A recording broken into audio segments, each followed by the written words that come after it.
जय हिंद दोस्तों। आप सबका इस वीडियो में बहुत बहुत स्वागत है और मैं आप सबका स्वागत करता हूं हमारे योजना मैगजीन के डिस्कशन एंड एनालिसिस के वीडियो में।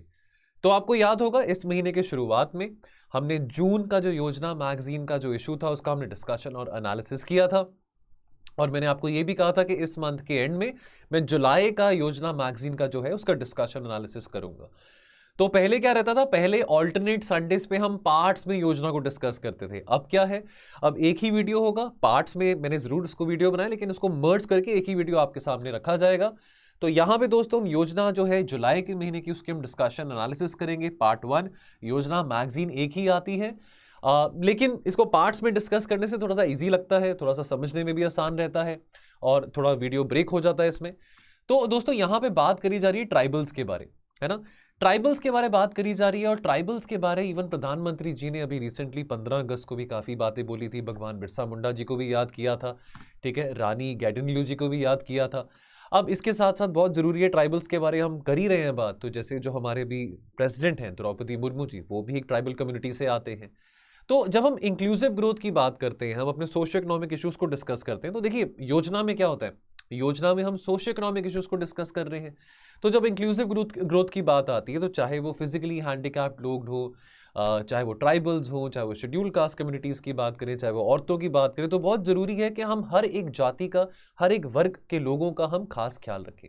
तो दोस्तों यहाँ पे हम समझेंगे ट्राइबल्स के बारे। बहुत इंटरेस्टिंग बात है ट्राइबल्स के कल्चर को समझना, उनके रीति रिवाज को समझना, किस तरह से उनकी फैमिलीज होती हैं, क्या उनके प्रैक्टिसेस होती हैं, शादी करने का तौर तरीका क्या रहता है, खाने पीने का तौर तरीका क्या रहता है, औरतों को क्या दर्जा मिलता है। ये सब बातें बहुत अच्छी लगती हैं, इनके बारे में हम पढ़ते हैं, उनकी सोसाइटी के बारे में पढ़ते हैं।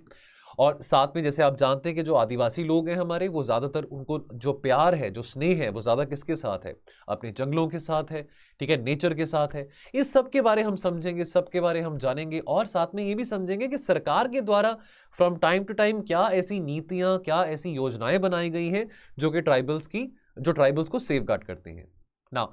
तो दोस्तों अब इस वीडियो को शुरू करने से पहले आपको थोड़ा सा ब्रीफली मैं बताना चाहता हूँ योजना मैगजीन के बारे। तो देखिए दोस्तों, मैं आपको बार बार कहता रहता हूँ वीडियो जब भी शुरू करता हूँ योजना मैगजीन का, वो ये है कि देखिए न्यूज़पेपर्स हैं, न्यूज़पेपर्स में आप एडिटोरियल्स पढ़ते हैं, एडिटोरियल डिस्कशन एनालिसिस का वीडियो भी हम करते हैं शाम को। तो अब वहाँ पे क्या रहता है ना, एडिटोरियल डिस्कशन में हम न्यूज़पेपर्स में जो डिस्कस कर रहे हैं आर्टिकल्स, उसमें थोड़ा क्रिटिसिज्म होता है, थोड़ा मसाला भी होता है। यहाँ पे योजना मैगजीन में क्या होता है कि यहाँ पे ना कंस्ट्रक्टिव बातें करी गई हैं, सरकार का वर्जन यहाँ पे ले डाउन करा गया है। तो यहाँ पे मसाला वाला कंटेंट नहीं होता ज़्यादातर, यहाँ पे ज़्यादातर सरकार का स्टैंड होता है कि सरकार का क्या व्यू है इन तमाम योजनाओं के चलते, ठीक है। सोशो इकोनॉमिक इश्यूज यहाँ पे डिस्कस करे जाते हैं। ये मैगजीन बहुत ईजिली अवेलेबल है, किंडल से भी डाउनलोड कर सकते हैं, मार्केट में जाके भी लेके आ सकते हैं, कोई बहुत महंगी मैगजीन नहीं है। 20-22 रुपए की मैगजीन आपको अवेलेबल इजीली हो जाती है, बहुत सारी भाषाओं में आता है। और ये मैगजीन को पब्लिश कौन करता है, इंफॉर्मेशन एंड ब्रॉडकास्टिंग मिनिस्ट्री। अब यहाँ पे देखिए हमको हेल्प योजना की कहाँ मिलती है, हमने वो समझना है। देखिए अब योजनाएं यहाँ पे डिस्कस करी गई हैं, स्कीम्स डिस्कस करी गई हैं, तो डेफिनेटली हम प्रीलिम्स पॉइंट ऑफ व्यू और मेंस पॉइंट ऑफ व्यू हमारे लिए काफ़ी बेनिफिशियल है। और साथ में जब हमने आंसर्स लिखने हैं, तो सरकार का स्टैंड भी किसी योजना के ऊपर होना, किसी मुद्दे के ऊपर होना बहुत ज़रूरी है। हम चलो न्यूज़पेपर्स में से तो अपनी बात कंटेंट ले लेते हैं एडिटोरियल में से, लेकिन योजना में क्योंकि सरकारी ओपिनियन है, सरकारी स्टैंड है, तो इस करके हमें एक बैलेंस पिक्चर मिलती है जब हम अपना आंसर फ्रेम करते हैं। थोड़ा हमने सरकार का वर्जन भी वहाँ पे मेंशन कर दिया, थोड़ा सा हमने वहाँ पे एडिटोरियल्स में से भी कंस्ट्रक्टिव क्रिटिसिज्म ले लिया, ठीक है। सो दोस्तों बढ़ेंगे अब अपने डिस्कशन के टुवर्ड्स। तो चार टॉपिक्स हम डिस्कस करेंगे पार्ट 1 में, ठीक है। पहला, ट्राइबल्स के बारे में बात करें, सस्टेनिंग रूट्स। तो बहुत डीप रूटेड कल्चर है इनका, चाहे इनके रीति रिवाज की बात करें, इनके लाइवलीहुड की बात करें, जंगलों से बहुत प्यार है, जंगल के बहुत नज़दीक रहते हैं, नेचर के बहुत नज़दीक रहते हैं, ठीक है। जो वर्ड ट्राइब है ओरिजिनली लैटिन वर्ड है ट्राइबस, मतलब कि the poor, later used to specify the masses. और बहुत सादगी में रहते हैं, बहुत सिंप्लिसिटी में रहते हैं और बहुत इनवैल्यूबली कंट्रीब्यूट करते हैं। अगर हेरिटेज के मामले की हम बात करें, हेरिटेज पॉइंट ऑफ व्यू से बहुत ज़्यादा कंट्रीब्यूट करते हैं, टैंजिबली भी और इनटैंजिबली भी। और हिस्टोरिकल सिग्निफिकेंस भी यहाँ पे आ जाती है, बिकॉज बहुत सारे हमारे ट्राइबल फ्रीडम फाइटर्स थे। अगर हम भगवान बिरसा मुंडा की भी बात करें, जिन्होंने बहुत इंपॉर्टेंट योगदान दिया था, बहुत इंपॉर्टेंट रोल प्ले करा था फ्रीडम मूवमेंट में, राइट। तो और देखिए ट्राइबल, अगर हम पॉपुलेशन की बात करें, लगभग 11-12 करोड़ जो आबादी है भारत में, वो ट्राइबल पॉपुलेशन है। यानी कि ये बात हम थोड़ा यहाँ पे अनुमान लगा सकते हैं कि लगभग 9% जो है हमारी जो आबादी, लगभग 9%, 8.5 to 9% के बीच में जो है हमारी ट्राइबल पॉपुलेशन है, ठीक है, सेल्फ रिलायंस में बिलीव करते हैं और देखिए अपने परंपराओं में, अपने तौर तरीकों पे बहुत गर्व है इनको। और कहीं ना कहीं जो इनके परंपरा थी, जो इनकी रीति रिवाज थी, जो इनका रहने का तरीका था, जो ऑटोनॉमी अपने आप ही एंजॉय करते थे, अंग्रेजों के समय, जो अंग्रेजों का 250 साल का रूल रहा था, उसके समय इस चीज में, अपनी ऑटोनॉमी में काफी इंटरफेरेंस देखने को मिली थी ट्राइबल्स को फ्रॉम द ब्रिटिशर्स। नाउ अब इनका बहुत ऑर्गेनिक लाइफस्टाइल है, बहुत सिंपल बिलीव्स हैं, ये ज़्यादा मटीरियलिस्टिक नहीं है, ज़्यादा कंज्यूमर ओरिएंटेड नहीं है। अब आज के टाइम पे दुनिया स्ट्रगल कर रही है, लोगों की अपनी नीड्स हैं, कंज्यूमरिज्म बढ़ रहा है, क्लाइमेट चेंज है, एनवायरमेंट लॉस है, ठीक है, कुदरत के रिसोर्सेज को एक्सप्लॉयटेशन किया जा रहा है, अगर हम शोषण की बात करें नेचुरल रिसोर्सेज की, और इसके चलते ट्राइबल्स भी बहुत प्रॉब्लम फेस कर रहे हैं। ग्लोबलाइजेशन तो हो रहा है लेकिन ट्राइबल्स को भी प्रॉब्लम हो रहा है। अब देखिए ट्राइबल डोमिनेटेड, अब अगर हम सेंट्रल इंडिया की बात करें, मध्य प्रदेश है, झारखंड है, छत्तीसगढ़ है, उड़ीसा है, या नॉर्थ ईस्ट की भी बात करें, तो ट्राइबल डोमिनेटेड ये स्टेट्स हैं। और अब देखिए, अगर हमने डेवलपमेंट लेके आना है, हमने सड़कें बनानी है, हमने मॉल्स बनाने हैं, तो वो भी बहुत ज़रूरी है। लेकिन ये सब बनाने से ट्राइबल्स के कल्चर को, उनके रहने सहने को, उनके लिविंग स्टाइल को बहुत ठेस पहुंच रहा है। ठीक है, इनफैक्ट डेवलपमेंट तो हो रहा है लेकिन सस्टेनेबल तरीके से डेवलपमेंट नहीं हो रहा। इसके चलते उनके जो घर हैं वो बर्बाद हो रहे हैं, वो डिस्प्लेस हो रहे हैं, और वो और ज़्यादा गरीबी के टुवर्ड्स जा रहे हैं। उनको जंगलों से बहुत प्यार है लेकिन डिफॉरेस्टेशन के चलते जहाँ पे पेड़ काटे जा रहे हैं तो वही उनका सोर्स ऑफ लाइवलीहुड है। ठीक है, और ऐसी उम्मीद लगाना कि जो ट्राइबल्स हैं वो भी मेन स्ट्रीम कल्चर को फॉलो करें, वो भी कंज्यूमरिस्ट बने, वो भी मटेरियलिस्टिक बने, ये शायद सही नहीं है। बिकॉज ये जो एटीट्यूड है कि अगर हम सोचें कि वो ऐसा एटीट्यूड अपना लें तो वो एक ऑब्स्टिकल डालेगा, अड़चन डालेगा उनके अपने बिलीव्स में, उनके अपने प्रैक्टिसेस में, उनके अपने ट्रेडिशंस में, और उनकी जो खुद की अपनी पहचान है वो कहीं मिट ना जाए। उनको इस बात का भी बहुत फियर है, बहुत डर है। अब हमारे संविधान में क्या ऐसे प्रोविजंस हैं ट्राइबल्स के लिए? तो पहले तो हम यहाँ पे बात करेंगे डीपीएसपीस की, यहाँ पे बात करते हैं ना, आर्टिकल 46 आ जाता है कि स्टेट शैल प्रमोट, है ना। डीपीएसपीस में वो बातें होती हैं जो कि स्टेट को थोड़ा गाइडेंस के तौर पे काम आती है कि स्टेट जो है योजनाएं, पॉलिसीज बना सकती है, तो चाहे वो औरतों के प्रति हो, चाहे वो एससीज हो, चाहे वो एसटीज हो। ठीक है, तो अब यहाँ पे शेड्यूल ट्राइब्स की बात हो रही, तो यहाँ पे आर्टिकल 46 जो हमारे संविधान में वो कहता है कि स्टेट शाल प्रमोट स्पेशल केयर के साथ कि एजुकेशनल और इकोनॉमिक इंटरेस्ट जो है weaker section of the people का, उसको प्रमोट किया जा रहा है। तो यहाँ पे सोशल जस्टिस की बात आती है, चाहे वो शेड्यूल कास्ट हो, चाहे वो शेड्यूल ट्राइब्स हो, कि किसी भी तरह के शोषण से इनको कैसे बचाया जा सकता है। तो एससी और ST prevention of atrocities act 1989 में जो स्टैब्लिश करा गया था, ये प्रिवेंट करता है कमीशन ऑफ ऑफेंसेस कि किसी किस्म की जो ज्यादती है, किसी किस्म का जो अन्याय है against the members of SC या एसटी वो ना हो। और अगर होगा, अगर ऐसा क्राइम अगर किया जाता है उनके अगेंस्ट, तो उसके लिए यहाँ पे प्रोविजन बनाए गए कि कैसे उसमें लोगों को पेनल्टी भी मिल सकती है, जो कोई ऐसा कोई क्राइम, जो कोई ऐसा कोई शोषण करता है एसटीज या एससीज के अगेंस्ट। और इस कानून के चलते यहाँ पे रिलीफ और रिहैबिलिटेशन की भी बात करी गई है उन लोगों के लिए जो अट्रॉसिटीज का विक्टिम बनते हैं। ठीक है जी। नाउ अब एफर्मेटिव अप्रोच की बात करें तो देखिए बहुत सारे स्कीम्स हैं, बहुत सारी पॉलिसीज हैं जो टाइम टू टाइम इंट्रोड्यूस करी गई हैं, जो कि इंक्लूसिव अप्रोच के टुवर्ड्स ओरिएंटेड है ट्राइबल कम्युनिटीज के लिए। अब वल्नरेबिलिटी काफ़ी ज़्यादा है ना। अब लेकिन अब ये वल्नरेबिलिटी के चलते ये अड़चन बनता है, ठीक है, ये कमजोरी एक अड़चन बनती है कि कैसे ये भी एक इक्वल स्टेटस नहीं अचीव कर पाते, इगैलिटेरियन प्रिविलेजेस नहीं अचीव कर पाते। देखिए हम बार बार बात करते हैं कि हम जब इंडिपेंडेंट हुए थे, आज़ादी के टाइम पे, चलो हमको राइट टू वोट तो मिल गया, लेकिन बी आर अम्बेडकर ने और जो हमारे फाउंडिंग फादर्स थे, हमारे कॉन्स्टिट्यूशन के, उन्होंने एक बात के ऊपर बहुत एम्फोसाइज किया था कि भारत सही मायने में तब आज़ाद है जब केवल पॉलिटिकल इक्वालिटी नहीं बट सोशो इकोनॉमिक इक्वालिटी भी है। अब वो जंग अभी भी जारी है सोशो इकोनॉमिक इक्वालिटी की। ठीक है, अब बहुत सारे ऐसे महान हमारे ट्राइबल लीडर्स हमारे इतिहास में आ चुके हैं। ठीक है, अगर हम भगवान बिरसा मुंडा की बात करें तो 15 नवंबर को उनका बर्थ एनिवर्सरी मनाई जाती है, और उस बर्थ एनिवर्सरी को अनाउंस करा गया है जनजातीय गौरव दिवस। ठीक है, और ये जो दिवस है ये कमेमोरेट करने के लिए, इस बात का गौरव करने के लिए जो स्ट्रगल्स थे, जो बलिदान था, जो सैक्रिफाइस था, जो ट्राइबल फ्रीडम फाइटर्स ने दिया इंडिपेंडेंस मूवमेंट के दौरान। Because I am sure modern history में आपने ट्राइबल मूवमेंट्स के बारे में भी काफ़ी पढ़ा होगा। तो ये जो जनजातीय गौरव दिवस है, ये उनको सम्मानित है, उनके कमेमोरेट करने के लिए है। अब बिरसा मुंडा की बात हो रही है तो बहुत ब्रीफली यहाँ पे समझ लेते हैं। बिरसा मुंडा एक इंडियन ट्राइबल फ्रीडम फाइटर थे, रिलीजियस लीडर थे। ठीक है, ट्राइबल रिलीजियस मूवमेंट उन्होंने लीड करी थी, कहाँ पे? बंगाल प्रेसिडेंसी में, जो कि अब झारखंड में है। ठीक है, और जब उन्होंने स्कूल से ड्रॉप आउट करा तो बिरसा मुंडा जी ने एक फेथ क्रिएट किया जिसका नाम है बिरसैत। तो बहुत सारे members of the Munda community eventually उन्होंने इस फेथ को ज्वाइन किया। ठीक है। और साथ के साथ जो भी ब्रिटिशर्स की जो एक्टिविटीज थी, खास करके जो क्रिश्चियन मिशनरीज थी जो कि कोशिशें कर रही थी कि कैसे ट्राइबल लोगों को क्रिश्चियनिटी में कन्वर्ट किया जाए, उस एक्टिविटी के खिलाफ भी बिरसा मुंडा जी ने और बिरसा मुंडा के फॉलोअर्स ने आवाज उठाई थी। ठीक है। जो कारण था मुंडा रिवोल्ट का वो क्या था? वो अनफेयर जो लैंड ग्रैबिंग प्रैक्टिसेस थी, जो ऐसे जो अंग्रेजों के द्वारा जो शोषण वाली जो प्रैक्टिसेस थी, लैंड ग्रैबिंग प्रैक्टिसेस हो, एक्सप्लॉयटेशन ऑफ नेचुरल रिसोर्सेज हो, उसके खिलाफ बिरसा मुंडा जी ने आवाज उठाई थी। नाउ अगर हम पॉलिसीज ऑन शेड्यूल्ड ट्राइब्स की बात करें तो कॉलोनियल टाइम्स में ब्रिटिशर्स ने बहुत सारा जंगल जो है वो क्या है ट्राइबल्स के लिए, वो धन है।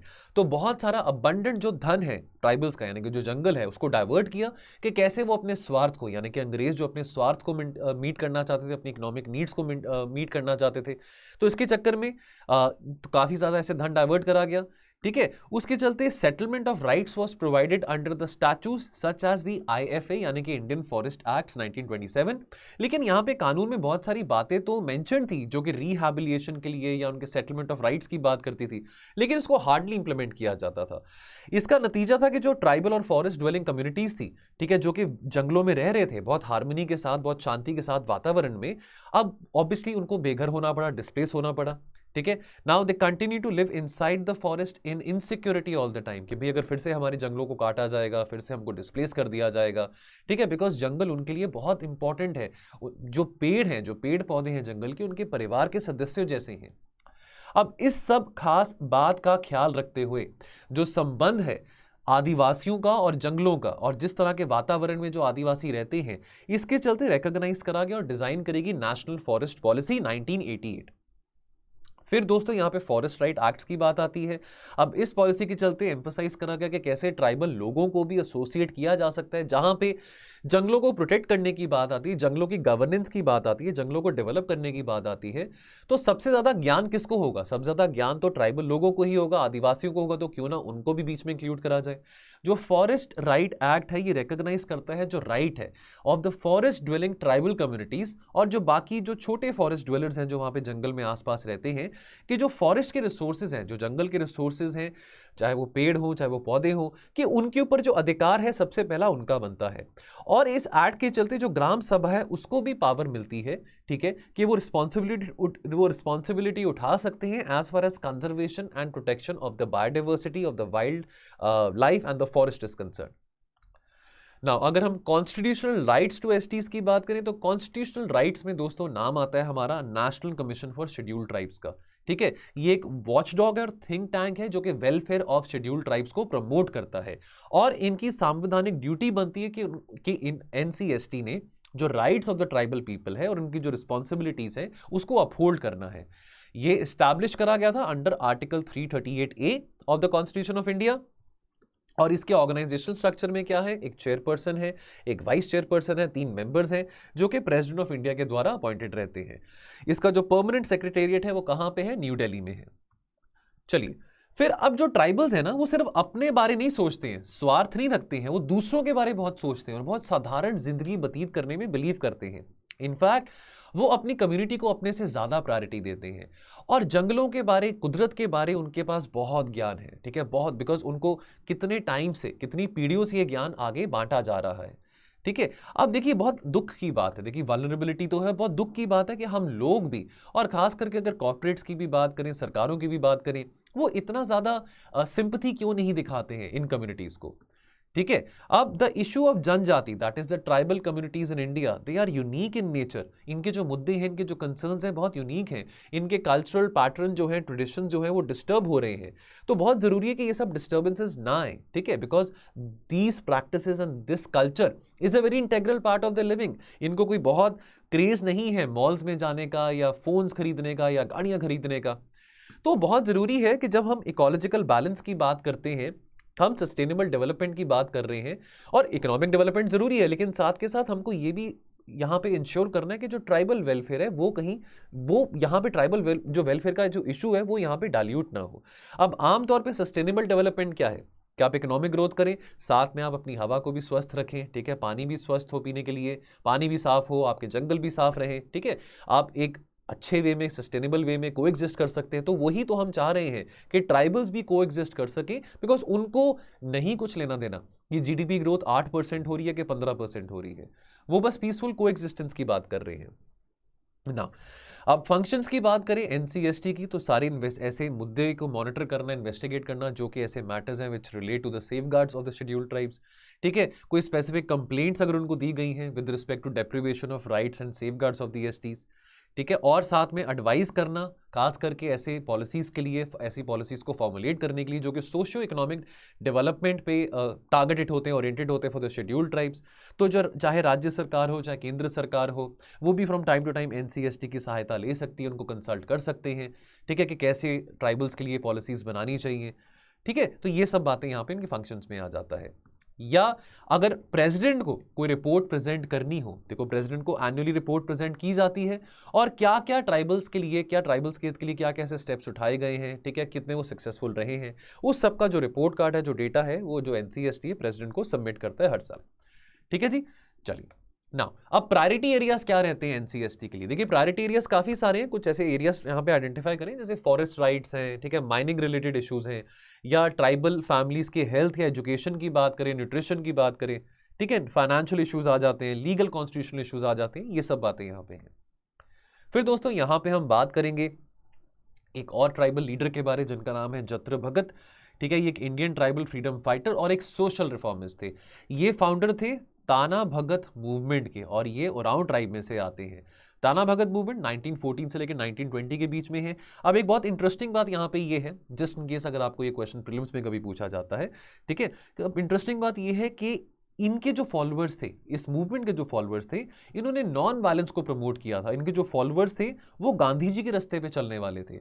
अब ये जो मूवमेंट थी that was religious in its initial stage, लेकिन gradually this elevated with political objectives. तो ये बात याद रहे कि ये जो मूवमेंट के जो फॉलोअर्स थे ये गांधी जी के रास्ते पे चलने वाले थे, नॉन वायलेंस में बिलीव करते थे। और दोस्तों यहाँ पे आप देख सकते हैं जो मेजर ट्राइब्स हैं इंडिया में, तो दोस्तों वैसे आप देख सकते हैं जो मोस्टली जो ट्राइबल डोमिनेटेड जो स्टेट्स हैं वो हमारे सेंट्रल इंडिया में, लेकिन as a proportionate of population की बात करें तो नॉर्थ ईस्ट में ना, अगर अरुणाचल की बात करें, मेघालय की बात करें, more than 80% of the population is tribal population. आप इसको थोड़ा एक बार नजर मार सकते हैं जब आप पीडीएफ को डाउनलोड करेंगे। फिर दोस्तों बहुत जरूरी है हेल्थ केयर चैलेंजेस की जहां पे हम बात करें, तो देखिए अक्सर कहा जाता है कि जो ट्राइबल लोग हैं, जो जंगल में रहते हैं, उनकी इम्यूनिटी बहुत ज़्यादा होती है, उनकी इम्यूनिटी बहुत स्ट्रांग होती है। ऐसा देखिए, अब ये धारणा के कारण हम कहें कि उनकी हेल्थ केयर को हम इग्नोर कर दें, तो ये बात तो सही नहीं है। क्या आप जानते हैं ट्राइबल जो कि यहाँ पे इंडिया में जिनकी पॉपुलेशन लगभग 8, 8.5, 9% है, जितनी हमारी आबादी के 8.5, 9% लोग जो है वो ट्राइबल्स हैं, लेकिन भारत में आधे से ज़्यादा जो मलेरिया की डेथ्स होती हैं वो ट्राइबल लोगों के ही होती हैं। तो जो ट्राइबल लोग हैं वो काफ़ी शिकार बनते हैं स्पेसिफिक डिजीजेस का, लाइक मलेरिया, या कोई ऐसे डिजीजेस हो जो प्रेगनेंसी रिलेटेड आउटकम्स हो। और बहुत एक इंटरेस्टिंग बात यहाँ पे ये भी रिवील करी गई है, काफ़ी स्टडीज़ करी गई थी कि जो नॉन कम्युनिकेबल डिजीजेस हैं, जैसे मेंटल हेल्थ इश्यूज़ की बात करें, डायबिटीज़ हो, हाइपरटेंशन हो, इस तरह की बीमारियों के भी शिकार बन रहे हैं जो हमारे ट्राइबल, जो हमारे बंधु हैं। ठीक है, तो कहीं ना कहीं कोई ऐसे सरकार के द्वारा कोशिश करी जा रही है कि इन इश्यूज को स्टडी करा जाए, अंडरस्टैंड करा जाए, ठीक है, लोकल हेल्थ सिस्टम्स को डेवलप करा जाए। अब जो ट्राइबल लोग हैं वो तो अफोर्ड नहीं कर सकते कि वो महंगे महंगे प्राइवेट अस्पताल में जाके अपना इलाज कराएं, तो वो तो नज़दीकी सरकारी अस्पताल में ही जा सकते हैं। लेकिन ट्राइबल एरियाज में कितने अस्पताल हैं, कितने डॉक्टर्स हैं, कितने नर्सेज हैं जो कि ट्राइबल एरियाज में पोस्टिंग प्रेफर करते हैं? ठीक है, नाउ अब देखिए, despite decades of focus on reproductive and child health across the country, there still are a lot of deficiency for access to antenatal delivery and postnatal services, not only in tribal areas but also in other areas as well. ठीक है, तो ऐसी बहुत सारी policies from time to time तो design करी गई हैं, पर क्या वो प्रोग्राम्स वो अडेप्टेड हैं, वेल सूटेड हैं as far as the local geographical और socio cultural context is concern, और क्वालिटी ऑफ सर्विसेज जो प्रोवाइड करी जा रही है वो कैसी है? क्या वो दिन ब दिन वर्सन हो रही है कि बेटर हो रही है? बिकॉज पैंडेमिक के चलते हमारा जो हेल्थ केयर सेक्टर है वो एक्सपोज हुआ है, तो बहुत जरूरी है हमको ये भी बात का पता लगाना कि क्वालिटी ऑफ सर्विसेज कैसे हम प्रोवाइड कर रहे हैं, खास करके ट्राइबल एरियाज में जिनकी जो डिपेंडेंसी है वो सिर्फ सरकारी अस्पताल के ऊपर ही है। ठीक है, तो अगर देखिए बचपन में कोई बीमारी का इलाज सही तरीके से हो सकता है तो बहुत अच्छी बात रहती है, आगे जाके वो बीमारी ज़्यादा डेवलप नहीं करती है। ठीक है। लेकिन अक्सर ये पाया गया है कि जो ट्राइबल बच्चे हैं वो ज़्यादा मैल नरिश्ड हैं, उनको बीमारियां भी बहुत हैं as compared to the other children जो कि ट्राइबल नहीं है, जो नॉन ट्राइबल हैं। अब जो इन्फेंट मोर्टालिटीज़ हैं या जो अंडर 5 मोर्टालिटीज़ हैं, यानी कि 5 साल की उम्र से कम का जो बच्चा है जिसकी मौत हो जाती है, अब वो काफ़ी ज़्यादा है among tribal children in most of the states. बहुत कम इंफॉर्मेशन एग्जिस्ट करती है कि how to deliver adolescent reproductive and sexual health in tribal areas. Nutrition intake की बात करें, वैसे भी हमारा रैंक कुछ ज़्यादा अच्छा नहीं है ग्लोबल हंगर इंडेक्स में, ठीक है। तो सब ऑप्टिमल प्रोटीन और कैलोरी डेफिशिएंसी रहती है, माइक्रोन्यूट्रिएंट डेफिशिएंसी रहती है, under nutrition among school children रहते हैं। वैसे तो बच्चों में है ही है, लेकिन ट्राइबल बच्चों में ज़्यादा रहता है। अनीमिया की बात करें amongst tribal women, amongst pregnant tribal women की हम बात करें, खून की कमी होना, खून इतनी जल्दी ना बनना। एड्स की अगर हम बात करते हैं तो AIDS is comparatively higher in the north east Indian tribal states. अब इसके लिए जो डिजीज सर्विलेंस है या जो एपिडेमियोलॉजिकल डेटा है ये हमारे पास बहुत कम है। नॉन कम्युनिकेबल डिजीजेस जो हैं ट्राइबल एरियाज में वो बहुत तेजी से बढ़ते जा रहे हैं। और सबसे इंपॉर्टेंट बात, देखिए डिप्रेशन, मेंटल हेल्थ इलनेस तो किसी को भी हो सकता है, ठीक है, अब वो स्टिग्मा नहीं रहा। लेकिन ट्राइबल कम्युनिटीज में भी बहुत सिवियर मेंटल हेल्थ इलनेस है, बहुत ऐसे सिवियर इश्यूज आ रहे हैं। सब्सटेंस अब्यूज की अगर हम बात करें तो उसको स्टडी करना, उनको केयर प्रोवाइड करना भी बहुत जरूरी है। सो दोस्तों यहाँ पे एक मैप में आप देख सकते हैं जो कंसंट्रेशन है शेड्यूल्ड ट्राइब्स पॉपुलेशन का across various states as a percentage of the total population of the state. आप यहाँ पे नॉर्थ ईस्ट में नजर मारिए एक बार, अरुणाचल में देखिए, नागालैंड में देखिए, मेघालय में देखिए, मिजोरम में देखिए। मिजोरम में 90 almost 95% of the population is tribal. Arunachal में around 69% of the population is tribal. उसी तरह से मेघालय में लगभग 86%। फिर हम यहाँ पे देख सकते हैं मध्य प्रदेश हो गया, ओडिशा हो गया, छत्तीसगढ़ हो गया, ठीक है, झारखंड हो गया। तो यहाँ पे भी सिग्निफिकेंट ट्राइबल पॉपुलेशन एग्जिस्ट करती है ना। तो दोस्तों क्योंकि हेल्थ केयर चैलेंजेस की बात कर ही रहे हैं तो यहाँ पे एक और बात थोड़ी समझनी जरूरी है। ये एक एडिटोरियल में भी आया था, जो मैंने एडिटोरियल में से कंटेंट उठाया वाला, मैंने एडिटोरियल डिस्कशन में भी एक आर्टिकल डिस्कस किया था health care challenges for tribals के बारे। नाउ अब एक स्टडी पब्लिश करी गई थी लैंसेट में जिसने बात करी थी इंडिजिनस और ट्राइबल पीपल हेल्थ के बारे। 2016 में स्टडी पब्लिश करी गई थी जिसके चलते ये पता लगाया गया कि second highest infant mortality rate जो है ना वो ट्राइबल लोगों का है दुनिया भर में, ठीक है। तो ये बहुत चिंता की बात है। अब अगर हम अंडर 5 चाइल्ड मोर्टालिटी की बात करें तो ठीक है, पिछले कुछ 30-32 सालों में वो फिगर जरूर कम हुआ है। कहाँ 135 था 1988 में और अब कहाँ 57 है। लेकिन जो percentage of excess under 5 mortality है अमंग गेस्टीज, that is still very high as compare to the non tribal population. Child malnutrition है, अब ये सारी जो फाइंडिंग्स है ये लैंसेट की रिपोर्ट में सारी कोटेड थी। चाइल्ड मैल न्यूट्रिशन जो है वो 50% ज्यादा है ट्राइबल बच्चों में। और मलेरिया की बात करें, ट्यूबरक्लोसिस की बात करें, 3 to 11 times more common among the tribal people. तो यहां पे एक फैक्ट लिखा भी है जो मैंने शुरू में बोला भी था आपको कि हाफ ऑफ द टोटल जो मलेरिया की डेथ्स भारत में हो रही है that is occurring only amongst the tribal people. तो यहां पे एक expert committee on tribal health बिठाई गई थी 2018 में, और इस कमेटी के द्वारा एक प्रस्ताव आया था कि आप national tribal health action plan को एक लॉन्च करिए विद द गोल कि कैसे हम स्टेटस ऑफ हेल्थ और हेल्थ केयर जो है वो एट पार लेके आ सकते हैं ट्राइबल लोगों का with the non tribal people. और ऐसे क्या क्या गैप्स हैं हेल्थ केयर में जो ट्राइबल लोगों के लिए आ रहे हैं, जो कि एक्सपोज करे गए हैं, जो कि रिपोर्ट्स में आए, उसको कैसे हम रिड्यूस कर सकते हैं। और सबसे इंपॉर्टेंट बात खर्चे की, सबसे इंपॉर्टेंट बात पैसे की। तो बार बार हम ये बात पढ़ते हैं ट्राइबल हेल्थ केयर के चैलेंज में, नहीं वैसे भी हेल्थ केयर के चैलेंज में, कि जितना ज्यादा हम खर्चा करेंगे as a proportion of GDP उतना ही ज्यादा बेहतर है, उतना ही ज्यादा हेल्थ केयर सर्विसेज हम अपने सिटीजन्स को प्रोवाइड कर पाएंगे। तो यहाँ पे जो बात करी गई है कि 2.5% of the per capita GDP जो है, इतना जो बजट है हमको एलोकेट करना चाहिए हमारे हेल्थ केयर के लिए, हेल्थ एक्सपेंडिचर के लिए। ये ना केवल ट्राइबल के लिए बट नॉन ट्राइबल पॉपुलेशन के लिए भी बहुत अच्छा रहेगा, ठीक है। तो अगेन गवर्नेंस की बात आती है। गवर्नेंस ट्राइबल डिस्ट्रिक्ट्स में अच्छा नहीं है डिस्पाइट द फैक्ट कि कॉन्स्टिट्यूशनल प्रोविजंस इतनी एग्जिस्ट करती हैं, संविधान में ऐसी बहुत सारी प्रोविजंस हैं। राज्य सरकारें हैं वो टाइम टू टाइम काफ़ी प्लान्स करते रहते हैं, काफ़ी स्कीम्स बनाते रहते हैं ट्राइबल्स के लिए, लेकिन कहीं ना कहीं वो इंप्लीमेंटेशन में कमी आती है। और अगेन वहाँ पे ट्राइबल एरियाज में कितने डॉक्टर्स हैं, कितने नर्सेज हैं जो कि वहाँ पे ड्यूटी करना चाहते हैं। Now again there is shortage of health care workers in tribal areas. Moreover जो ट्राइबल रिप्रेजेंटेशन है हेल्थ वर्कफोर्स में वो बहुत ज़्यादा इनएडुकेट है। तो ये कुछ बातें जिसको हम थोड़ा सा ध्यान रख सकते हैं। अब अगेन हिस्टोरिकल बिहेवियर जो है इन कम्युनिटीज का and their close relationship with the environment. तो देखिए जैसे अभी हमने बात करी थी कि अल्ट्रुइस्ट है, ठीक है, अपने हित में कम, कम्युनिटी के बारे में ज़्यादा सोचते हैं। तो कुछ डिस्टिंक्ट हेल्थ प्रॉब्लम्स इनके लाइफ में आती रहती हैं बिकॉज जंगलों के साथ बहुत इनका क्लोज कनेक्शन है। तो जंगलों में देखिए बहुत अनेक तरह के ऐसे इंसेक्ट्स होते हैं, एनिमल रिलेटेड बाइट्स आ जाते हैं, इंजरीज आ जाते हैं। अब ये नोटिस नहीं करते इनको कुछ हुआ है कि नहीं हुआ, लेकिन उसके चलते बीमारी काफ़ी बढ़ सकती है, ठीक है। तो इस करके बहुत जरूरी है कि इस तरह की जो डिजीज सर्वेलेंस जो प्रोग्राम्स है फ्रॉम टाइम टू टाइम वहां पे इनके फॉरेस्ट के आसपास कोई कैंप्स बनने चाहिए जो कि रन किए जा सकते हैं। अगर सरकार अकेला काम नहीं कर पा रही है तो ऑब्वियसली कोलैबोरेटिव पार्टनरशिप्स हो, सिविल सोसाइटी के द्वारा कम्युनिटी बेस्ड ऑर्गेनाइजेशन जो कि इस तरह के कैंप्स रन कर सकते हैं, डिजीज सर्वेलेंस प्रोग्राम्स रन कर सकते हैं, ठीक है। HIV एड्स के बारे में थोड़ा अवेयरनेस प्रमोट करने की बात कर सकते हैं। तो ये पार्टनरशिप मॉडल काफी काम रहेगा अगर हेल्थ केयर चैलेंजेस को हमने एड्रेस करना है फॉर द ट्राइबल पॉपुलेशन। फिर दोस्तों बात करेंगे यहाँ पे इंडिजिनस कल्चर के बारे। तो देखिए अब जैसे हमने पीछे बात करी थी कि लगभग 11-12 करोड़ आबादी है हमारे भारत में जो कि ट्राइबल है, लगभग 9% नेशनल पॉपुलेशन जो है, और लगभग 705 ऑफिशियली रिकॉग्नाइज्ड एथनिक ग्रुप्स हैं। और मोस्टली जो ट्राइबल जो हमारी कम्युनिटीज़ है कहाँ कॉन्सेंट्रेटेड है, सेंट्रल इंडिया में, नॉर्थ ईस्टर्न स्टेट्स में, राजस्थान में, वेस्ट बंगाल में।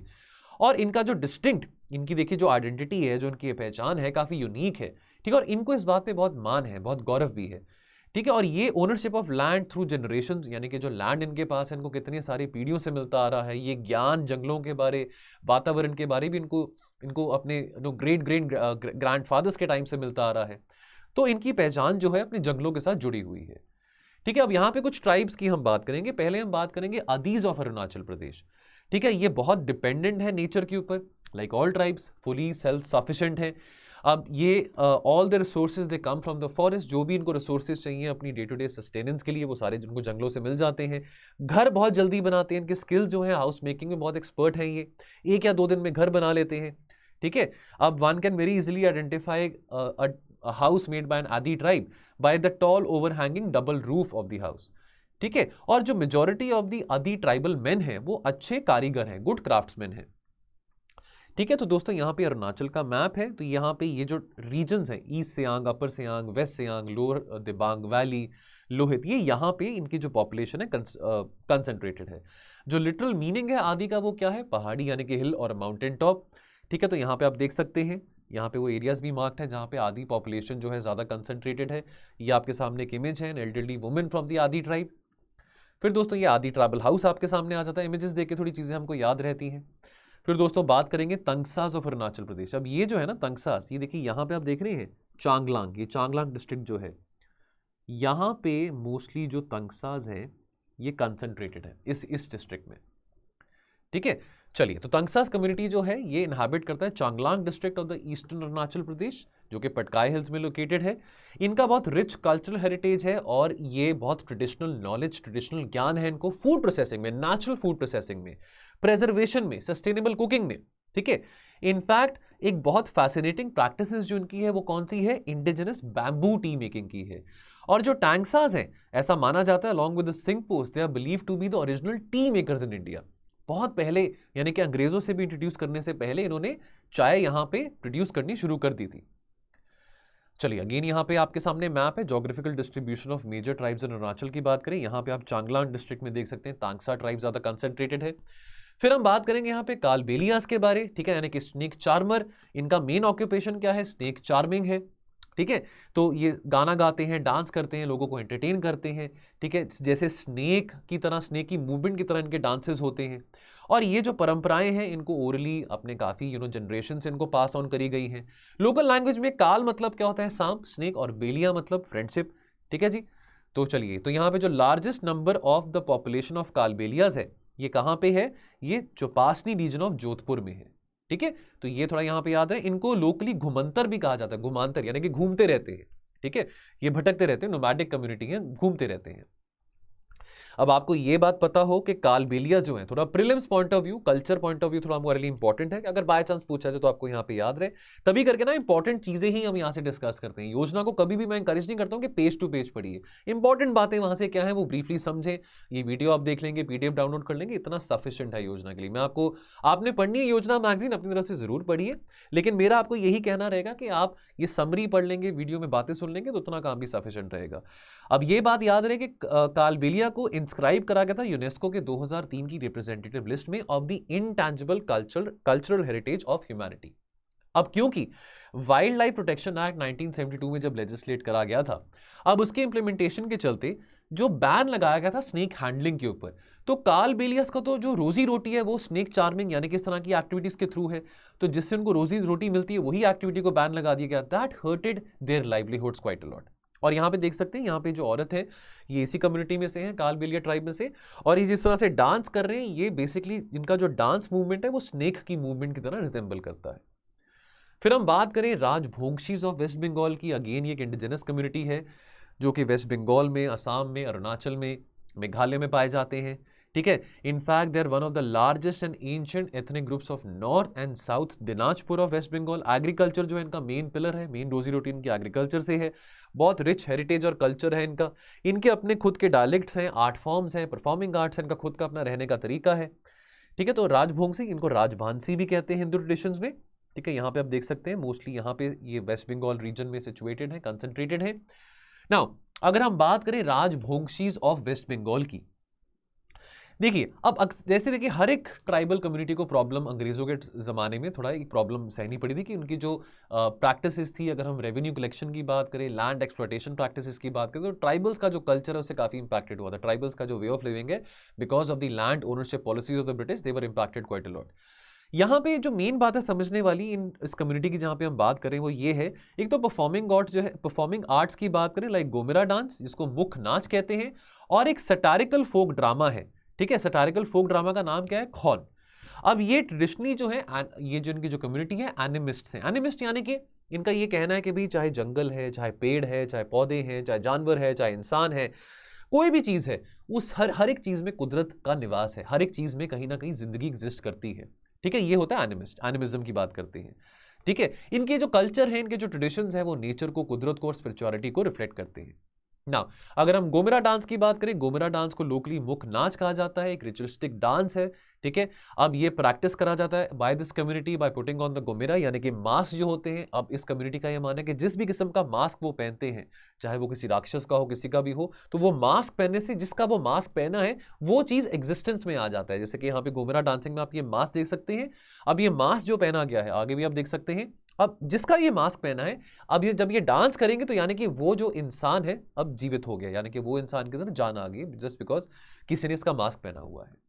ठीक है, costumes include colourful dresses in accordance to the character portrait.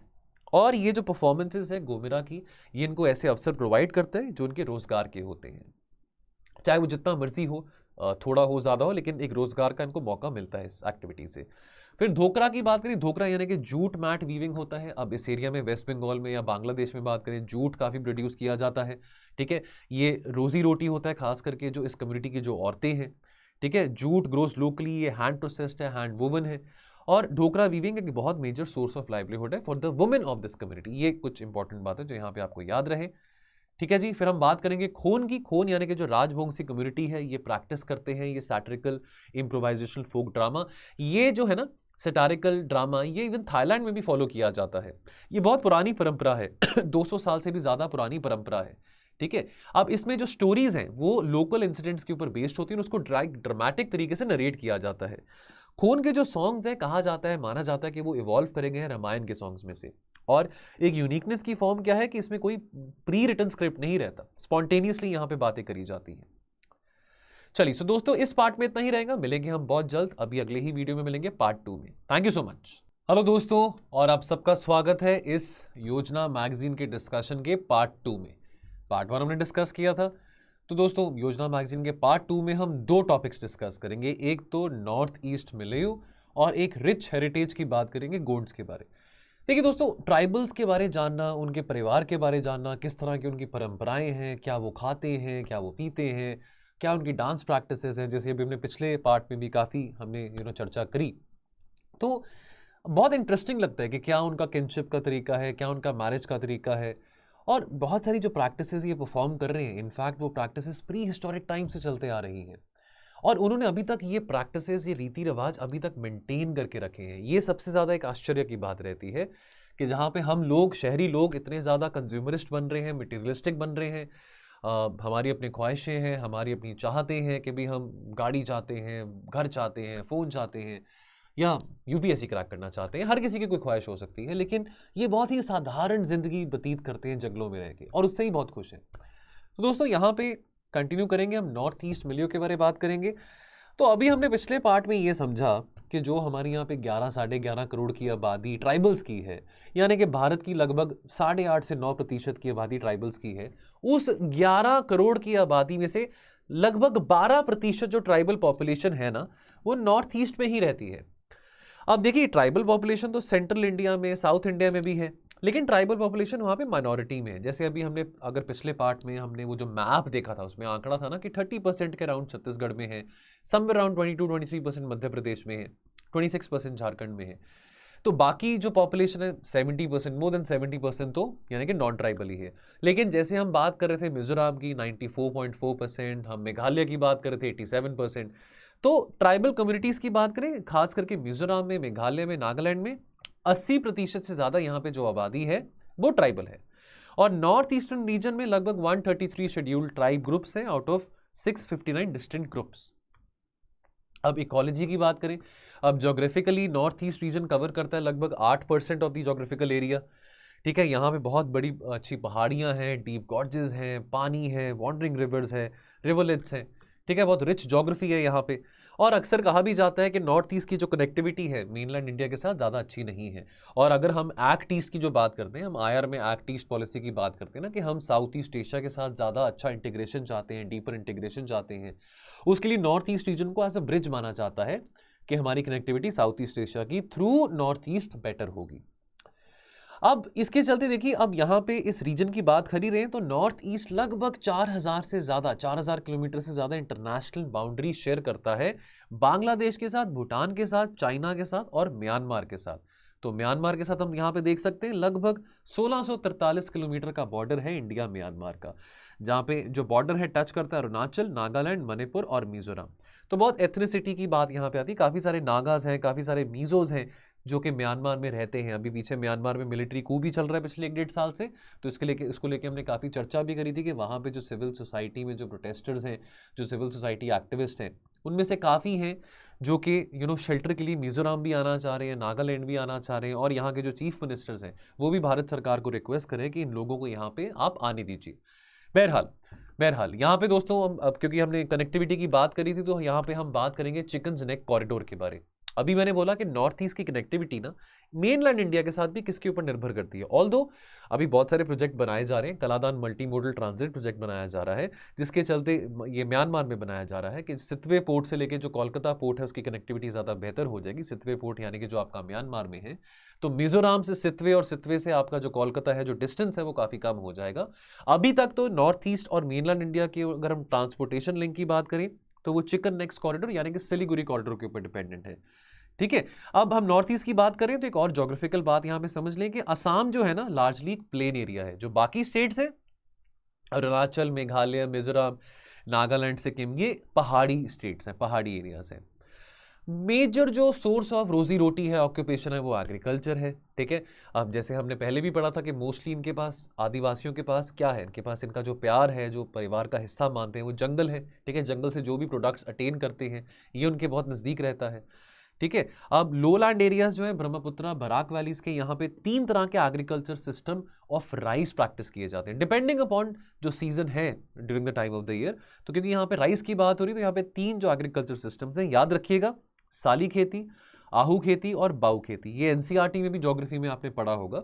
तो बहुत एक ऐसी इंटरेस्टिंग बातें हमको योजना में भी मिल जाती हैं। इसी करके मेरा पर्पस क्या होता है कि योजना मैगजीन डिस्कस इस तरीके से करा जाए कि यहाँ पे पेज टू पेज नहीं, इंपॉर्टेंट बातें आपके साथ डिस्कस करी जा रही हैं, जनरिक बातें, सोशो इकोनॉमिक इशूज़ हैं, ये वीडियो सुन लेंगे, पीडीएफ डाउनलोड कर लेंगे तो आपका काम बन जाएगा। आपको लेके एक सेटिस्फैक्शन रहेगी कि चलो मैं कुछ मिस नहीं कर रहा हूँ या कुछ मिस नहीं कर रही हूँ।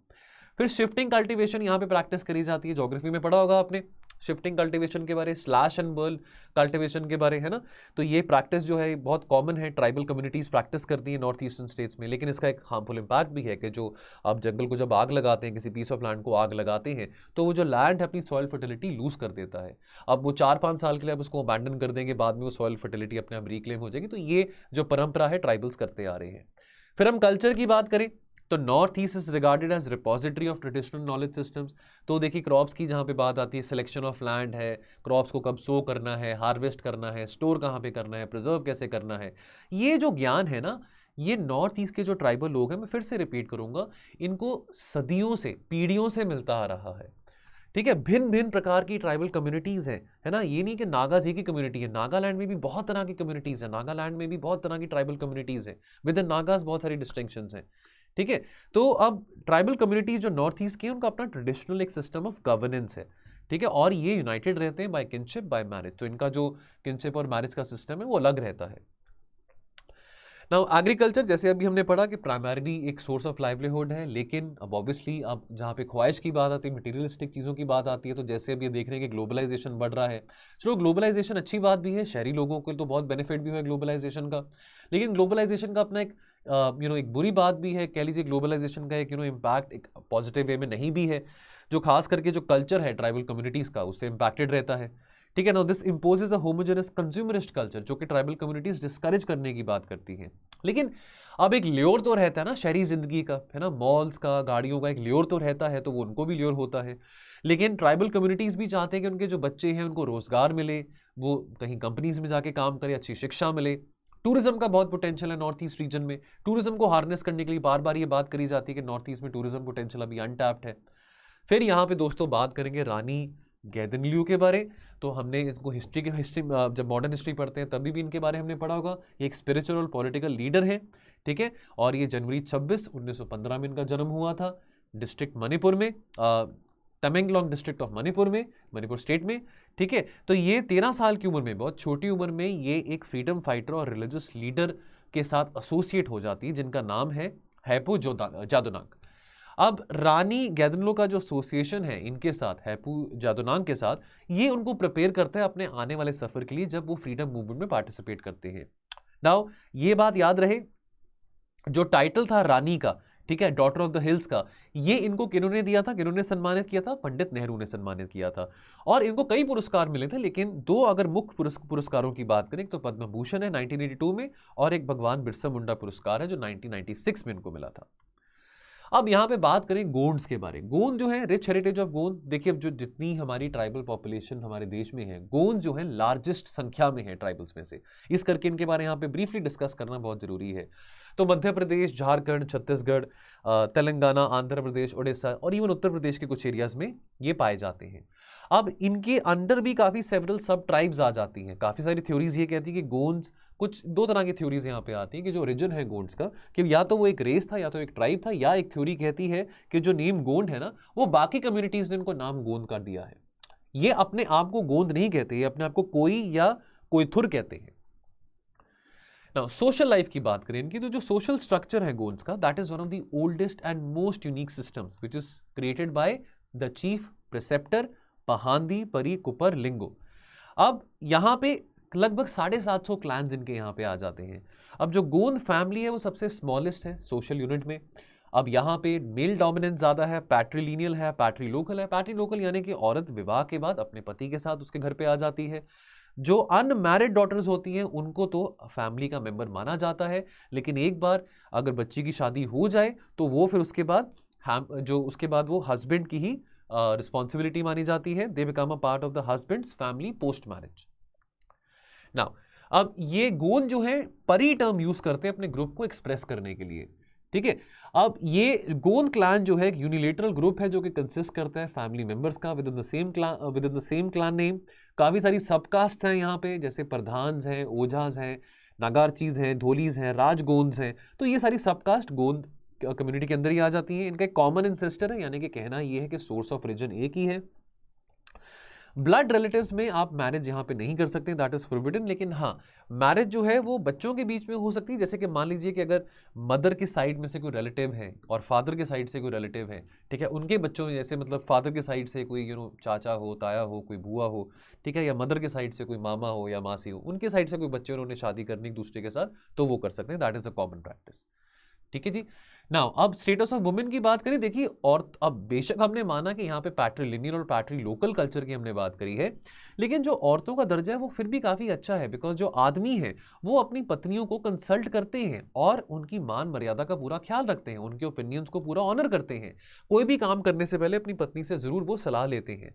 और जो औरतें हैं वो बच्चों की देखभाल करते हैं, ठीक है, खेती बाड़ी करते हैं, लाइफ स्टॉक को रियर करते हैं, खाना पकाते हैं, और कुछ रिचुअल ऑब्जर्वेंसेस से औरतों को एक्सक्लूड किया जाता है, लेकिन nevertheless that is also evolving over a period of time.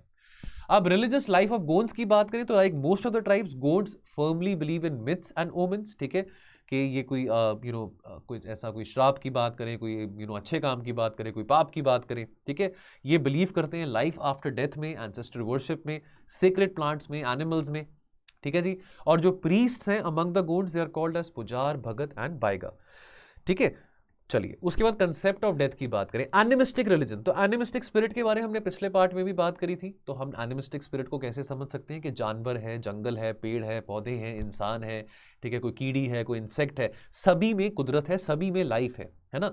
तो एनिमिस्टिक रिलीजन जो है गोड्स का, they found both diseases and death, कि भी ये under the influence of powerful spirit जो है वो ग्रो करते हैं, ठीक है। जो बीमारियां होती हैं, जो मौत होती है, that is under the control of powerful spirits. और जो फ्यूनरल राइट्स हैं, they are a part of the metaphysical और significance that the death occupies. तो ये जो बर्थ लाइफ डेथ साइकिल है उसमें बिलीव करते हैं, ठीक है। अब अगर बुरियल प्रैक्टिस की बात करें तो बुरियल पहले तो, अगर हम पहले तो क्या था इनका जो प्रैक्टिस करने का तरीका था वो, यानी कि बुरियल यानी कि जो डेथ होता था उसको बरी कर दिया जाता था, गोंड्स में से जिनकी डेथ होती है उनको बरी कर दिया जाता था। लेकिन जो रूलिंग क्लासेस थे गोंड्स कम्युनिटी में, उन्होंने क्रिमेशन का, संस्कार करने का जो तरीका है वो भी शुरू किया। आज के टाइम पे दोनों ही तरह की प्रैक्टिसेस फॉलो की जाती हैं। आप चाहें तो अपने फैमिली मेंबर को बरी भी कर सकते हैं या संस्कार भी उनका कर सकते हैं। चलिए, मेंबर्स ऑफ गोंद कम्युनिटी हैं। फिर इनके कल्चरल एस्पेक्ट्स की बात करते हैं। तो जो फ्लावर्स है महुआ या महुआ का, अब ये काफ़ी एक्सटेंसिवली यूज़ किया जाता है, इससे शराब की भी प्रिपरेशन की जाती है, ठीक है। And that is a very important part of the religious and social structure. Gonds अपनी बॉडी पे टाटू लगाते हैं और ये उनके लिए किसी ज्वेलरी से कम नहीं है, किसी हीरे से कम नहीं है। बहुत उनको इस बात पे गर्व है जो वो टाटू बनाते हैं, और ये उनके साथ उनकी डेथ तक रहता है, ठीक है जी। अब डिफरेंट डिफरेंट ओकेजन्स पे डिफरेंट डिफरेंट सीजन्स के हिसाब से डिफरेंट सॉन्ग्स गाए जाते हैं। जो मेन डांस फॉर्म्स हैं, कर्मा, रीना, रीलो, रेला, सेलादंदा, मांदरी, ये सारे जो डांस फॉर्म्स हैं। अब हम महुआ की बात करें, ठीक है। अब इसको कॉमनली क्या कहा जाता है, बटर नट ट्री की तरह कहा जाता है। This is commonly known as the butternut tree, ठीक है। और ये कहाँ कॉमनली फाउंड रहता है, ये कॉमनली रहता है northern, central and southern part of peninsular India. तो जहाँ पे हम अगर बात करें, जो हमारा जो सेंट्रल इंडिया है, मध्य प्रदेश हो, झारखंड हो, छत्तीसगढ़ हो, पार्ट्स ऑफ यूपी हो, जहाँ पे ये कम्युनिटी ज़्यादा कंसंट्रेटेड है। इनफैक्ट श्रीलंका, बर्मा और यानी कि श्रीलंका, म्यांमार और नेपाल में भी ये जो प्लांट है पाया जाता है। ये एक ट्रॉपिकल ट्री है, इस करके ये एरिड एनवायरमेंट्स में ही ग्रो करता है। जो सब ट्रॉपिकल जो डेसिड्यूस फॉरेस्ट है हमारे यहाँ पे, खास करके जो ड्राई एरियाज है छत्तीसगढ़ के, झारखंड के, मध्य प्रदेश के, वहाँ पे काफ़ी ग्रो किया जाता है। एक बहुत इंपॉर्टेंट ऑयल प्लांट है, जिसके चलते जो सीड्स हैं इस प्लांट की, वो लगभग 35 से 50% ऑयल यील्ड करते हैं। फिर आर्ट्स एंड क्राफ्ट्स की यहाँ पे बात करें तो ये बहुत माहिर कारीगर हैं, ठीक है। ये एक्सपर्ट्स हैं वॉल पेंटिंग्स में। अब यहाँ पे देखिए, आपको एक पेंटिंग में दिखाता हूँ, यहाँ पे ज्योमेट्रिकल पैटर्न्स को आप थोड़ा ऑब्जर्व कर सकते हैं, ठीक है। अब इनकी जो पेंटिंग्स हैं, वॉल पेंटिंग्स हैं, जो फ्लोरल डिजाइंस हैं, इसमें ज्योमेट्रिक डिजाइंस हम देखते हैं, ठीक है। ज्योमेट्रिक और सिंबॉलिक डिजाइन जो है ये कार्व्ड रहते हैं on the walls and doors, on the combs and tobacco cases. अब ये जो डिजाइन है, माना जाता है कि बहुत साल पहले, हजारों साल पहले भी, इंडस वैली सिविलाइजेशन के दौरान भी ये जो ट्राइबल कम्युनिटी है, इसी तरह के डिजाइन तभी भी ये ड्रॉ करते थे। और ये पर्सनल डेकोरेशन के मामले में काफ़ी एक्सपर्ट है, मास्टर्स हैं। फिर गोतुल की बात करते हैं। देखिए, अब गोतुल एक ट्रेडिशनल, एक परंपरा, एक इंस्टीट्यूशन है गोंड्स का, जहाँ पे ये बैठ के एक सेंस ऑफ डिसिप्लिन इनकलकेट करते हैं, ठीक है। अब क्योंकि इंस्टीट्यूशनलाइज तरीका तो नहीं है कोई स्कूलिंग का, कोई एजुकेशन का, लेकिन इसको एक सेंटर ऑफ लर्निंग माना जाता है, ठीक है। जहाँ पे अच्छी बातें कि समाज में कैसे रहना चाहिए, क्या क्या बातें आपको फॉलो करनी चाहिए, ठीक है, ये सब बातें यहाँ पे सिखाई जाती हैं। तो एक सेंटर ऑफ लर्निंग है, और यहाँ पे रिलीजियस बातें भी सिखाई जाती है। तो यहाँ पे जो बड़े बुजुर्ग लोग हैं वो अपनी लाइफ स्टोरी जो है, या मुहावरे हो, या विजडम सेइंग जो है, ठीक है, जंगलों के बारे, फॉरेस्ट के बारे, परंपराओं के बारे, दवाइयों के बारे, ठीक है, इनकी जो देसी दवाइयाँ उनके बारे, हर्बल्स के बारे, ये सब बातें जो नौजवान, जो वहाँ पे बच्चे हैं जिस कम्युनिटी के, उनको इन्फॉर्मेशन इम्पार्ट करी जाती है, जिसको हम गोतुल की परंपरा कहते हैं। फिर जाने से पहले हम सेंट्रली स्पॉन्सर्ड स्कीम्स की तरफ भी नजर मारें जो ट्राइबल वेलफेयर के लिए बहुत सारी स्कीम्स हैं। बात करेंगे हम शेड्यूल ट्राइब कंपोनेंट और डेवलपमेंट एक्शन प्लान की। अब पहले क्या था, जो फंड्स थे केंद्र सरकार के द्वारा वो दिए जाते थे, ठीक है, that was earmarked by the ministries and departments against their plan allocation, और जो ब्रॉड कैटेगरी रहती थी ट्राइबल सब प्लान की रहती थी। लेकिन क्योंकि अब मर्जर हो चुका है प्लान और नॉन प्लान फंड्स का, तो जो ट्राइबल सब प्लान है इसको रीनेम कर दिया गया था 2017-18 के फाइनेंशियल बजट के बाद development action plan for schedule tribes. फिर यहाँ पे ग्रांट्स एंड एड की भी बात आती है आर्टिकल 275 क्लॉज 1 में। तो from time to time grants and aid केंद्र सरकार के द्वारा प्रोवाइडेड रहते हैं, खास करके वेलफेयर ऑफ शेड्यूल ट्राइब्स के लिए, खास करके जो ट्राइबल स्टेट्स हैं। Then special central assistance to the tribal sub plan या tribal sub scheme of the states की बात करें तो ये भी असिस्टेंस की तरह काम आता है। तो जो tribal sub plan which is given by the central government to states, ताकि वो ऐसी अपनी कोशिशों को और ऑगमेंट कर सके, ताकि जो गैप है to the services, to the health care services, to the welfare services provided to the tribal population and the non tribal population, वो थोड़ा कम हो सके। तो फ्रॉम टाइम टू टाइम जो स्टेट गवर्नमेंट्स हैं, ट्राइबल स्टेट गवर्नमेंट जो है, जो खास करके जो ट्राइबल स्टेट्स हैं, वो फ्रॉम टाइम टू टाइम इस स्कीम के द्वारा पॉलिसीज बनाते रहते हैं ट्राइबल लोगों के लिए। फिर दोस्तों यहाँ पे एक इंपॉर्टेंट बात है पीवीटीजी के बारे। ये बात आपको याद रहे, पर्टिकुलरली वल्नरेबल ट्राइबल ग्रुप्स जो है ना, तो 75 ऐसे पीवीटीजीज यानी कि पर्टिकुलरली वल्नरेबल ट्राइबल ग्रुप्स हैं, ठीक है, और ये आइडेंटिफाई करेंगे 18 स्टेट्स में। तो क्राइटेरिया यहाँ पे क्या आइडेंटिफाई करने का यहाँ पे ढूंढा जाता है पीवीटीजी के लिए, यानी कि जहाँ पे एग्रीकल्चर प्रैक्टिसेस जो है वो बहुत पुरानी है, ठीक है, pre agriculture level of technological expertise है, एक डिक्लाइनिंग पॉपुलेशन है, ठीक है, लो लेवल ऑफ लिटरेसी है और बहुत ही मुश्किल से गुजारा कर रहे हैं वहाँ पे लोग, ठीक है। प्रायोरिटी कहाँ पे रखी जाती है पीवीटीजीज के लिए कि उनको प्रोटेक्शन, उन जहाँ पे जिस वातावरण में वो रह रहे हैं, ठीक है, उनको रोजगार के लिए सपोर्ट करना, ठीक है, अच्छे हेल्थ केयर फैसिलिटीज़ प्रोवाइड करना, न्यूट्रिशन हो, एजुकेशन हो, ताकि वो कैसे अपनी जो व्यवस्था है, जो अपनी स्थिति है, उसको थोड़ा इंप्रूव कर सकते हैं। चलिए सो दोस्तों यहाँ पे खत्म होती है हमारी योजना की डिस्कशन। जाने से पहले बस आपको एक इन्फॉर्मेशन देना चाहता हूँ, बिकॉज हर एक वीडियो में जैसे हम कोई ना कोई एडवर्टाइजमेंट शेयर करते हैं, तो जस्ट टू इन्फॉर्म यू, अगर दोस्तों आप हमारा ये इंडिविजुअल बंडल ऑफ कोर्सेज लेना चाहते हैं, तो फॉर एग्जांपल आप अपनी यूपीएससी की तैयारी कर रहे हैं, लेकिन आपको फिर भी स्पेसिफिक मे बी आपको ज्योग्राफी में, हिस्ट्री में, polity, economy, IR, science and tech, environment, किसी पर्टिकुलर सब्जेक्ट में आपको डाउट हो, आपको लगता है कि मेरे को इसमें स्पेसिफिक गाइडेंस चाहिए है, बाकी सारे सब्जेक्ट्स में अपने आप खुद कर सकता हूँ, कोई एक सब्जेक्ट हो सकता है, कोई दो हो सकते हैं, तो आप उसके लिए अपना individual bundle of courses create कर सकते हैं, जहाँ पे आपको जो कंटेंट प्रोवाइडेड रहेगा, बहुत टॉप लेवल का कंटेंट हमारी तरफ से प्रोवाइडेड रहता है, वो आपको कंटेंट प्रीलिम्स और मेंस दोनों को ही केटर करेगा। और कंटेंट में जो भी सब्जेक्ट हो, चाहे वो ज्योग्राफी हो, चाहे वो हिस्ट्री हो, चाहे वो आईआर हो, चाहे वो साइंस है, चाहे वो एनवायरमेंट है, इकोनॉमिक्स है, आपको उसके साथ के साथ मंथली करंट अफेयर्स भी प्रोवाइडेड रहेगा। और क्योंकि करंट अफेयर्स की बात अभी हमने करी है, तो अगर दोस्तों आप इस बात को लेकर थोड़ा चिंतित हैं अपनी यूपीएससी की तैयारी में कि करंट अफेयर्स कहाँ से कवर करें, कौन सी मैगजीन फॉलो करें, तो बहुत नॉमिनल, बहुत कॉस्ट इफेक्टिव कोर्स हमारा स्लीपी क्लासेस का भी है करंट अफेयर्स का, जहां पे आपको डेली ना वीडियो लेक्चर्स प्रोवाइडेड रहते हैं मंडे टू सैटरडे, और जहां पे आपके साथ जो कॉम्प्रिहेंसिव करंट अफेयर्स की डिस्कशन है, कोई भी सब्जेक्ट हो, geography, polity, economy, IR, science, history, बहुत कॉम्प्रिहेंसिवली प्रीलिम्स और मेंस दोनों की ही यहाँ पे डिस्कशन करी जाती है। और यदि उस टॉपिक से संबंधित, मान लीजिए कोई टॉपिक आपके साथ डिस्कस किया जा रहा है, लेट्स से ज्योग्राफी में या हिस्ट्री में, आईआर में, अगर उससे संबंधित आपके साथ कोई, उस टॉपिक से संबंधित कोई पीवाईक्यू भी यूपीएससी के एग्जाम में आया है, प्री में या मेंस में, वो भी डिस्कस करा जाएगा। चलिए सो दोस्तों ये थी हमारी इन्फॉर्मेशन। तो दोस्तों योजना के एनालिसिस में हम मिलेंगे मंथ के एंड में। तो मंथ के एंड में मेरी कमिटमेंट है आपके साथ कि योजना का, यानी कि अब अगला जो हम एनालिसिस करेंगे सितंबर के मंथ के एंड में, अगस्त के महीने का करेंगे, ठीक है। तो दोस्तों आप अपना ख्याल रखिए और पढ़ते रहिए, बाकी हम मिलेंगे और वीडियोस में। थैंक यू सो मच, जय हिंद।